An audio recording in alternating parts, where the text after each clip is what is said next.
Assalamualaikum warahmatullahi wabarakatuh. Kali ini saya akan menjelaskan tentang bagaimana cara mengelola sebuah ujian online melalui CBT yang dimiliki oleh Stikes Majapahit Mojokerto. Tapi sebelum itu, silahkan klik tombol subscribe terlebih dahulu.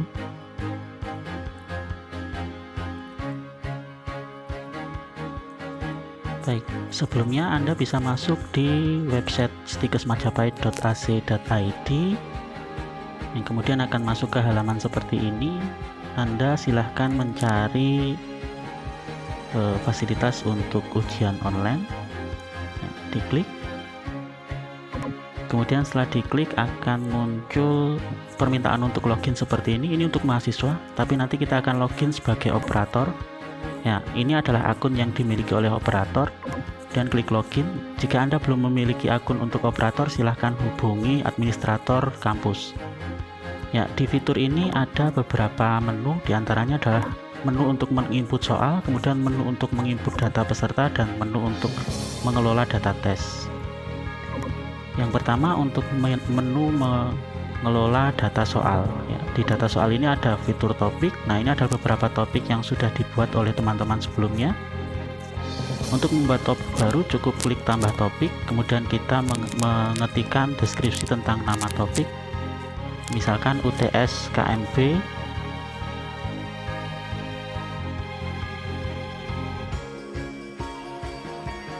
Nah, di sini ada beberapa penjelasan nomenklatur, diantaranya adalah menjelaskan tentang prodi dan menjelaskan tentang tahun dan juga untuk mata kuliah. Untuk deskripsinya bisa diisi terserah dari dosen yang bersangkutan. Kemudian klik tambah. Setelah itu ya, daftar soal kita atau daftar topik kita sudah akan masuk di topik, biasanya yang terakhir. Nah, ini masih 0 karena kita belum menginput soal. Kemudian berikutnya adalah bagaimana cara menginput soal. Jadi soal itu ada cara menginput sederhana, yaitu dengan cara input soal melalui media Excel. Ya, di data kita masih 0, sehingga kita harus memasukkannya melalui Excel terlebih dahulu. Ya, jadi ada inputan secara langsung, tapi sebelumnya kita download form dulu ya. Download form, formnya akan muncul seperti ini. Dari form itu kita bisa langsung masukkan soal dari beberapa dosen. Misalkan saya ngambil acak-acak. Ya, ini soal yang sudah saya siapkan ya. Pastinya di sana sudah ada beberapa yang dicantumkan kunci jawaban. Nah, kita copy saja, ya, kemudian pastekan ke halaman atau ke kolom yang kosong. Jadi pastikan antara kolom Q untuk kuesioner untuk kuis ya, dan E untuk answer itu berisi sesuai dengan tempatnya. Nah, kemudian kita hapus beberapa penomoran karena di fitur itu nanti sudah akan ada penomoran secara otomatis ya.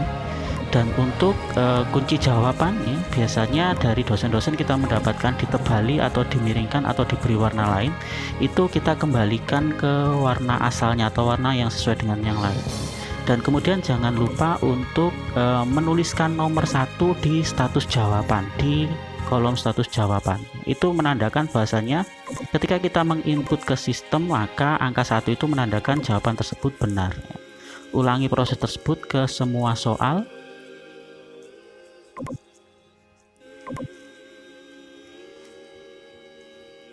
Ya, jangan mengubah apapun yang berwarna kuning atau mengubah apapun tulisan yang sebelumnya sudah ada di kolom tersebut atau di format tersebut ya. Kita hanya diizinkan mengubah untuk 3 kolom yang di sana ada kolom kosong ya. Kemudian untuk 1 ya, yang dia menjelaskan tentang tingkat kesulitan soal, tuliskan saja atau biarkan saja 1 gitu ya. Nah, di form ini ketika kita mendownload maka maksimal nomornya adalah 50. Ketika kita ingin menambahkan atau soal tersebut lebih dari 50, kita bisa mengcopy kolom sebelumnya, kemudian dipaste atau di paste ya. Kemudian kita bisa mengurutkan nomornya. Jadi penomorannya kita lanjutkan ya, dari 51 sampai dengan seterusnya ya. Ketika sudah selesai, kita bisa menyimpan ya, yang dengan nama yang gampang akan dicari nanti ya. misalkan soal UTS KMB 2. Oke, selanjutnya ya kembali ke desktop ya, kemudian telusuri dan masukkan atau upload soal yang sudah dalam bentuk Excel ya. Jika ada kesulitan ya, berarti Excelnya diminta untuk format yang tahun 2007. Nah, kalau seperti ini berarti data inputan soal kita yang sudah masuk adalah 2 soal ya. Karena kita tadi memang hanya menginput 2 soal. Untuk mengecek kebenarannya lagi, kembali ke topik dan kembali ke halaman yang untuk topik soal ya. Nah, itu menandakan sudah masuk 2 soal yang sudah aktif ya. Oke, untuk selanjutnya adalah fitur untuk menginput data peserta. Nah, di situ ada data grup ya. Maka ini adalah grup yang sudah dibuat oleh teman-teman sebelumnya ya. Untuk membuat grup baru ya, kita cukup klik tambah grup di situ. Prosesnya hampir sama seperti ketika kita menginput soal tadi. Ya.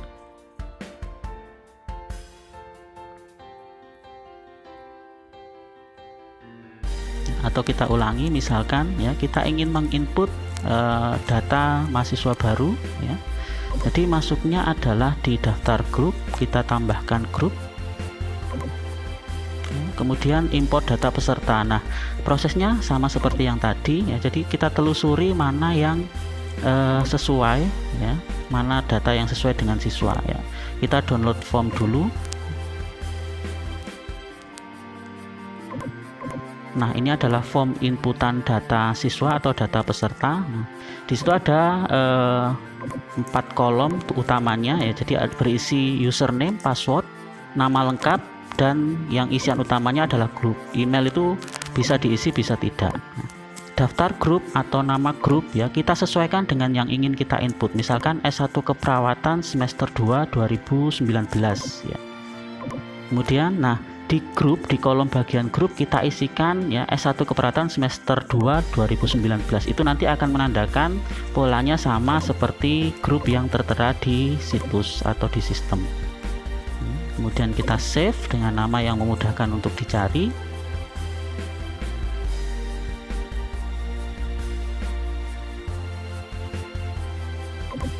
Oke, kemudian untuk importnya sama teknisnya, jadi telusuri grup yang ingin kita masukkan, kemudian import. Nah, misalkan kita ingin mengimport lebih dari 20 atau dari 50 ya, ini cara ini akan memudahkan.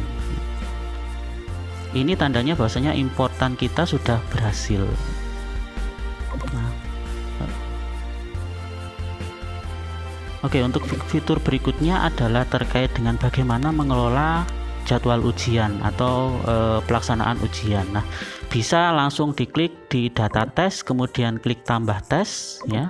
Namanya bisa kita ketik secara langsung. Nah, misalkan seperti ini, UTS KMB 2 S1 Keperawatan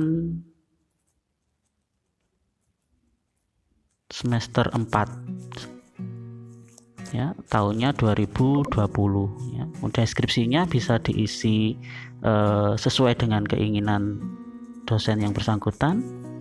Kemudian rentang waktunya kita tentukan tanggal yang pertama ya, tanggal misalkan 1 April ya, tentunya dalam 1 hari itu ya. Kemudian jamnya ya, jam ya, perhatikan untuk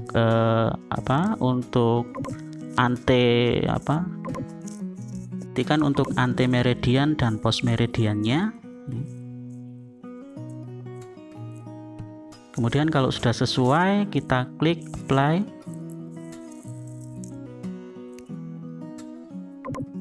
Ya, kemudian waktu tes ya, ini ditentukan oleh penguji atau dosen yang bersangkutan. Misalkan ada 60 soal, kita mau 60 menit ya. Kemudian pilih grup yang ingin kita uji.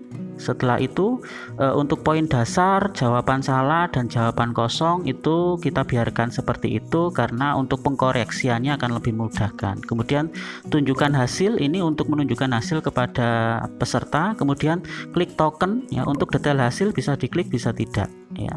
Kalau sudah berhasil akan muncul isian berikutnya ya.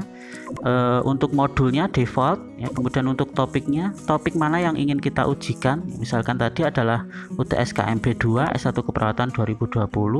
Kemudian tipe soal ya, kita pilih yang pilihan ganda. Tingkat kesulitan karena tadi sudah diklik 1 ya, maka ditulis 1 di Excel, maka kita klik yang 1.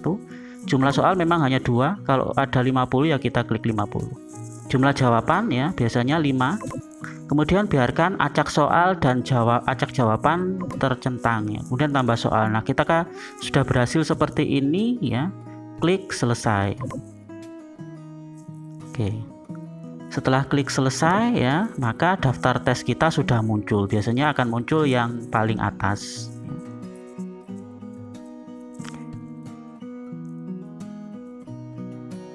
Oke, kemudian untuk berikutnya jika sudah selesai ya, kita bisa mengevaluasi hasil tes dengan klik hasil tes dan mencari tes mana yang sudah kita jalankan. Ini secara otomatis nilai akan ditampilkan dan bisa kita download dalam format Excel juga. Ya. Kemudian sebelum memulai tes ya, supaya tidak mendahului ya peserta tersebut, maka kita memberikan token karena tadi sudah diklik untuk token ya.